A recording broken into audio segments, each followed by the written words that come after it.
Hi, I'm Laura, Omniyogagirl, and this is a tutorial on a backbend variation called inverted bow pose. So inverted bow pose is you're basically making the shape of a bow upside down.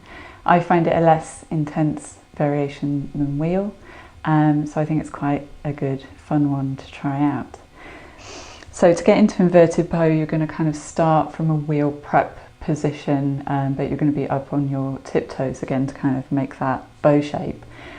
Also, you're going to be keeping the top of the head on the mat and taking hold of your lower legs, so it's something that you kind of need to really focus on your balance in. Also, to make the bow shape, you want to be lifting the hips up, but kind of also keeping the weight towards the legs, so you're not putting too much pressure on your head, and as I say, making that bow shape upside down. So to get into it, you want to start off with your feet hip width apart, and you want your hips really quite near your feet to make the right shape and to be able to grab your legs. So kind of come up on your tiptoes and then lying down on the mat. So maybe wiggle your feet in closer towards you. So place the hands by the shoulders, fingers pointing towards the toes, lift the hips up and push up onto the top of your head. So try and make sure the crown of your head is on the mat. You can always try shimming your feet in a little bit closer. So from here, take one hand to one leg, one hand to the other leg. Get a good connection.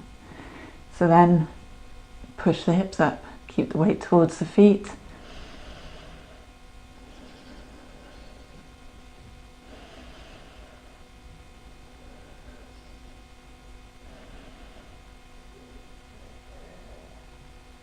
And when you're ready, slowly bend the legs, bring the weight more towards the feet again, push the elbows into the mat and release the head.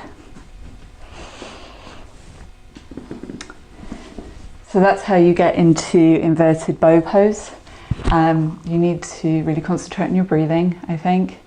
So make sure the positioning on your head is correct, right on the crown, not going towards the back or the front or the side. And try to focus on lifting the hips and really engaging the legs strongly, so you don't want to feel like you're tweaking your neck too much.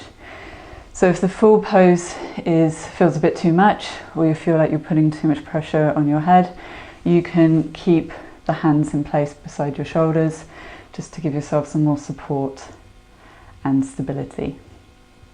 So please let me know if you give it a try. And don't forget to click subscribe. Thank you.